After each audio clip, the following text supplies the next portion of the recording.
حضرت جابر بن سلیم رضی اللہ تعالیٰ عنہ نے فرمایا کہ حضور صلی اللہ علیہ وسلم نے مجھ کو نصیحت فرمائی۔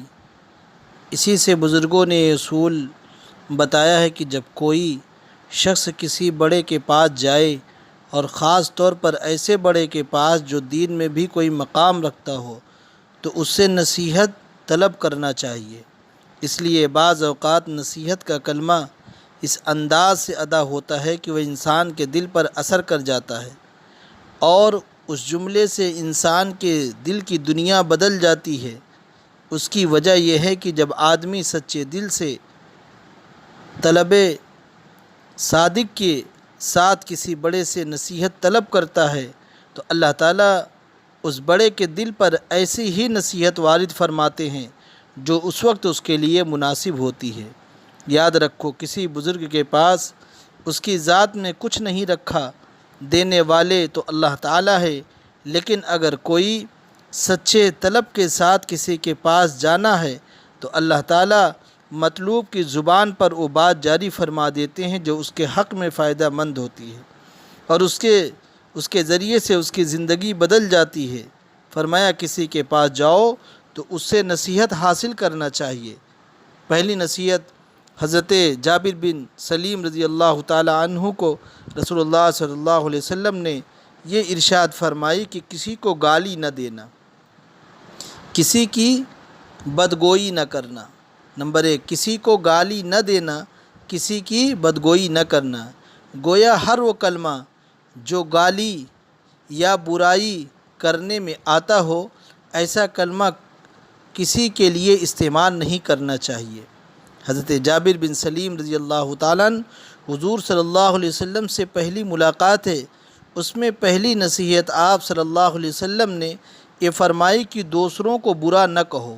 اس سے اندازہ لگائیے رسول اللہ صلی اللہ علیہ وسلم کے نزدیک دوسرے شخص کے دل کو تکلیف پہنچانے کی اسے تکلیف پہنچانے کے بچنے کے لیے کتنی بڑی اہمیت کی حامل ہے، اور یہ فرمایا کہ ایک مسلمان دوسرے مسلمان کو اپنے زبان سے کوئی ایسا جملہ، ایسا کلمہ نہ کہے جس سے اس کو تکلیف پہنچے۔ حضرت صدیق اکبر رضی اللہ تعالیٰ نے ایک مرتبہ اپنے غلام پر غصہ آ گیا اور غصے میں اس غلام کے لیے کوئی لعنت کا کلمہ زبان سے نکال دیا۔ حضور صلی اللہ علیہ وسلم نے جب وہ کلمہ سنا تو فرمایا کہ آدمی لعنت بھی کرے اور صدیق بھی ہو، رب کعبہ کی قسم ایسا نہیں ہو سکتا، اس لیے جو صدیق ہوتا ہے وہ لعنت نہیں کیا کرتا۔ دیکھیے حضور صلی اللہ علیہ وسلم نے حضرت صدیق اکبر رضی اللہ تعالی عنہ کو اتنے سخت الفاظ کے ساتھ تنبیہ فرمائی، اور صدیق اکبر رضی اللہ تعالیٰ نے اس کی تلافی اس طرح کی کہ اس غلام ہی کو کفارے کے طور پر آزاد کر دیا۔ میرے بھائیو اور دوستو، اس نصیحت پر زندگی بھر عمل کرنا چاہیے کہ کسی کو برا کہنا اور اس کے لیے غلط الفاظ بولنا ٹھیک نہیں ہے۔ آج عام رواج ہوتا چلا جا رہا ہے، زبان سے جس کو چاہا جو چاہا بول دیا، کسی کی غیبت کی گئی، کسی کو خبیث کہہ دیا، کسی کو چور کہہ دیا، جو جملہ اس کے زبان پر آتا ہے وہ کہہ دیتا ہے، لیکن اس سے بچنا چاہیے۔ آپ صلی اللہ علیہ وسلم نے جابر بن سلیم رضی اللہ تعالیٰ عنہ کو فرمایا کہ آپ کسی کو برا بھلا مت کہو۔ اس نصیحت کو سننے کے بعد حضرت سلیم رضی اللہ تعالیٰ عنہ فرماتے ہیں کہ میں نے نہ تو کسی غلام کو، نہ کسی آزاد کو، نہ کسی اونٹ کو، نہ کسی بکری کو کوئی برا کلمہ ہی کہا ہی نہیں،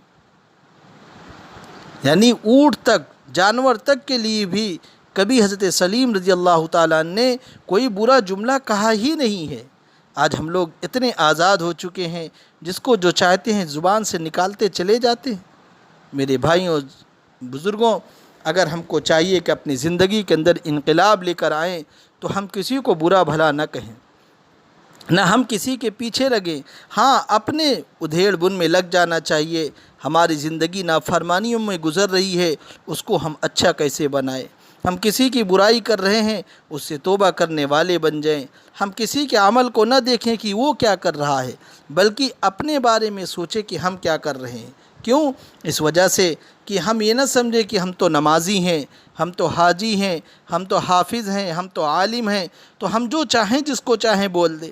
ایک آدمی ہے نماز پڑھتا ہے، روزہ رکھتا ہے، حج اور زکوٰۃ دیتا ہے، ایک آدمی بیچارہ ہے اس کی زندگی گناہوں میں گزر رہی ہے، وہ شراب پیتا ہے، چوری کرتا ہے، ٹھیک ہے، اس کا جو یہ عمل ہے اس عمل سے تو آدمی کو چاہیے کہ اس کو برا سمجھے، لیکن اس کے ذات سے اس کو نفرت کرنا نہیں چاہیے۔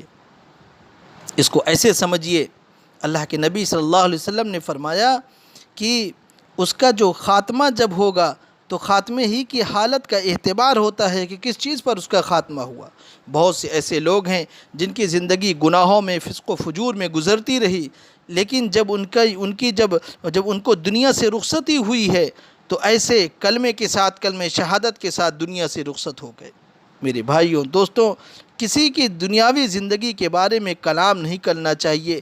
ہاں، اگر کرنا ہے تو اس کو محبت کے ساتھ، اس کو پیار کے ساتھ، اس کو شفقت کے ساتھ اس کو سمجھانے کی کوشش کی جائے۔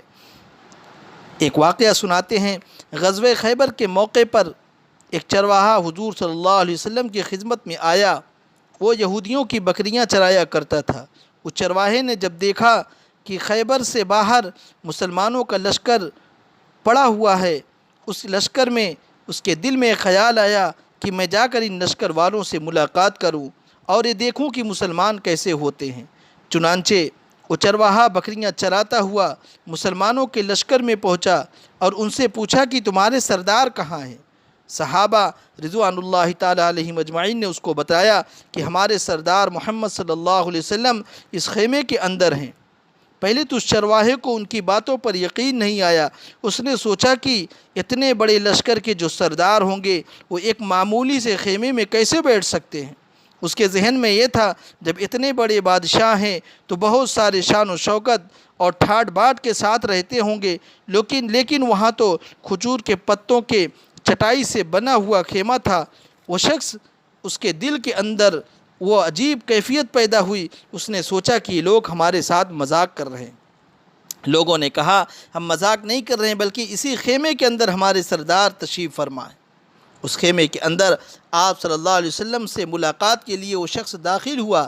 آپ صلی اللہ علیہ وسلم سے ملاقات ہوئی، پوچھا کہ آپ کیا پیغام لے کر آئے ہیں؟ حضور صلی اللہ علیہ وسلم نے فرمایا کہ اس کے سامنے اسلام اور ایمان کی دعوت رکھی اور اسلام کا پیغام دیا۔ اس نے پوچھا کہ اچھا، اگر میں اسلام کی دعوت قبول کر لوں تو میرا کیا انجام ہوگا اور مجھے کیا مقام ملے گا، میرا کیا رتبہ ہوگا؟ آپ صلی اللہ علیہ وسلم نے فرمایا اسلام لانے کے بعد سب سے پہلے تم کو یہ رتبہ اور مقام ملے گا کہ تم ہمارے بھائی بن جاؤ گے اور ہم تمہیں گلے سے لگا لیں گے۔ اس چرواہے نے کہا آپ مجھ سے مذاق کرتے ہیں، کہاں میں اور کہاں آپ، کہاں میں ایک معمولی سے غلام اور ایک معمولی سے چرواہا ہوں اور آپ ایک آقا ہیں، آپ بادشاہ وقت ہیں اور آپ اتنے خوبصورت ہیں چاند کی طرح، اور میں تو ایک سیاہ فام انسان ہوں، میرے بدن سے جو ہے بدبو پھوٹ رہی ہے، ایسی حالت میں آپ مجھے اپنے گلے لگائیں گے؟ حضور صلی اللہ علیہ وسلم نے فرمایا کہ ہاں، ہم تمہیں ضرور اپنے گلے سے لگائیں گے اور تمہارے جسم کی سیاہی کو اللہ تعالیٰ جو ہے اس کو تابانی سے، اس کو نورانیت سے بدل دیں گے۔ اللہ تعالیٰ تمہارے جسم سے اٹھنے والی بدبو کو خوشبو سے تبدیل کر دیں گے۔ یہ باتیں سن کر وہ فوراً مسلمان ہو گیا اور کلمہ شہادت پڑھا۔ چونکہ مکہ کے اندر غلاموں کی کوئی حیثیت نہیں تھی، انسانوں کی بلکہ کوئی حیثیت نہیں تھی، اس کو ایک ذلیل انسان سمجھا جاتا تھا، اس سے اپنے سے دور اس کو بیٹھایا جاتا تھا۔ یہ اسلام کی خصوصیت تھی، یہ آقا صلی اللہ علیہ وسلم کی خصوصیت تھی۔ آپ صلی اللہ علیہ وسلم نے فرمایا کہ جب تم کلمہ شہادت پڑھ لو گے تم ہمارے بھائی بن جاؤ گے۔ اس نے پھر پوچھا کہ اللہ کے نبی صلی اللہ علیہ وسلم، میں کلمہ شہادت پڑھنے کے بعد میں کیا کروں؟ فرمایا کہ تم ایسے وقت میں اسلام لے کر آئے ہو، نہ اس وقت نماز کا وقت ہے کہ تم سے نماز پڑھواؤں، نہ ہی روزہ کا زمانہ ہے کہ تم سے روزہ رکھواؤں، نہ ہی تم پر زکوٰۃ فرض ہے کہ تم سے زکوٰۃ دلواؤں۔ ہاں، صرف ایک عبادت ہے جو تلوار کے چھاؤں میں اس وقت انجام دی جا سکتی ہے، وہ ہے جہاد فی سبیل اللہ۔ اگر تم اس میں شامل ہو جاؤ۔ اس چرواہے نے کہا کہ یا رسول اللہ، میں اس جہاد میں شامل تو ہو جاتا، لیکن جو شخص جہاد میں شامل ہوتا ہے اس کے لیے دو میں سے ایک صورت ہوتی ہے، یا تو یہ کہ وہ غازی ہوتا ہے یا وہ شہید ہوتا ہے۔ تو آپ بتلائیے، اگر میں جہاد میں شہید ہو جاؤں تو آپ میری کوئی ضمانت دیجئے۔ حضور پاک صلی اللہ علیہ وسلم نے فرمایا میں اس بات کی ضمانت لیتا ہوں اگر تم اس جہاد میں شہید ہو گئے تو اللہ تعالیٰ تمہیں جنت میں پہنچا دیں گے اور تمہارے جسم کی بدبو کو خوشبو سے تبدیل کر دیں گے اور تمہارے چہرے کی سیاہی کو سفیدی میں بدل دیں گے۔ چونکہ وہ چرواہا تھا اس وجہ سے، اور یہودیوں کو بکریاں چراتا تھا، اس وجہ سے حضور اقدس صلی اللہ علیہ وسلم نے فرمایا کہ تم یہودیوں کی جو بکریاں لے کر آئے ہو ان کو جا کر واپس کر کے آؤ، اس لیے بکریاں تمہارے پاس امانت ہے۔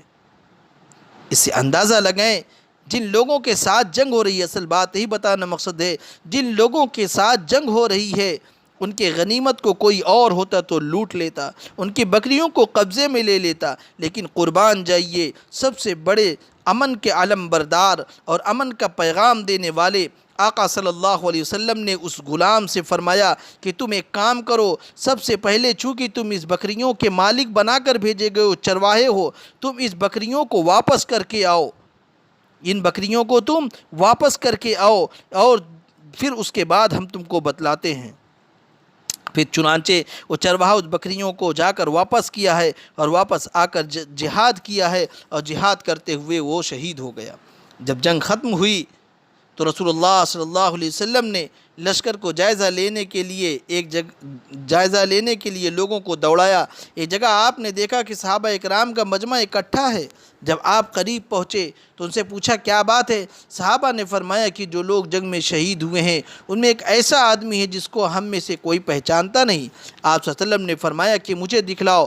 جب آپ نے دیکھا تو فرمایا تم اس کو نہیں پہچانتے مگر اس شخص کو میں پہچانتا ہوں، یہ چرواہا ہے، یہ عجیب و غریب بندہ ہے جس نے اللہ کی راہ میں ایک سجدہ بھی نہیں کیا۔ میں اس بات کی گواہی دیتا ہوں اللہ تعالیٰ نے اس کو جنت الفردوس میں پہنچا دیا، اور میری آنکھیں دیکھ رہی ہیں ملائکہ اس کو غسل دے رہے ہیں اور اس کی سیاہی سفیدی میں تبدیل ہو گئی اور اس کی بدبو خوشبو سے تبدیل ہو گئی۔ میرے بھائیوں دوستوں، دیکھیے کہ وہ شخص جو چرواہا تھا، جو ابھی ایمان لے کر نہیں آیا تھا لیکن اس کا ایمان پر خاتمہ ہوا، تو اصل خاتمے کا اعتبار ہوتا ہے کہ انسان کا خاتمہ کیسے ہوتا ہے۔ اس وجہ سے اللہ کے نبی صلی اللہ علیہ وسلم نے فرمایا کہ کسی کو برا بھلا مت کہو، کیوں؟ اس کا انجام دیکھیے کہ کیسا ہونے والا ہے۔ آج ہم لوگ جملے کس دیتے ہیں اور فوراً کہہ دیتے ہیں کہ فلاں ایسا ہے، فلاں ایسا ہے۔ میرے بھائی یہ تبصرے سے بچو، تبصرے سے بچنے کی نہایت ہی ضرورت ہے ہم لوگوں کو، بلکہ ہم کو اپنے ایمان کے بارے میں فکر ہونی چاہیے کہ ہم جنت والے اعمال کریں، اپنے رب کو راضی کرنے والے اعمال کریں۔ میرا رب کیسے راضی ہو جائے، میں اپنے رب کو رو دھو کر منا لوں، میں اپنے پروردگار کے سامنے جو ہے اب اس کے سامنے حاضر ہونا ہے، میں کوئی قدم میرا اٹھ رہا ہو غلط تو یہ سوچیں کہ اپنے رب کے سامنے حاضر ہو کے اس کا جواب دینا۔ میرے بھائیوں دوستوں، ہم سب کو اس بات کی ضرورت ہے کہ ہم اپنے زبان کو اور اپنے جملوں کو محفوظ رکھیں اور فالتو اور غلط باتوں میں اپنے آپ کو نہ لگائیں۔ اللہ رب العزت والجلال ہمیں بھی عمل کی توفیق مرحمت فرمائے اور آپ سب کو بھی عمل کی توفیق مرحمت فرمائے، آمین۔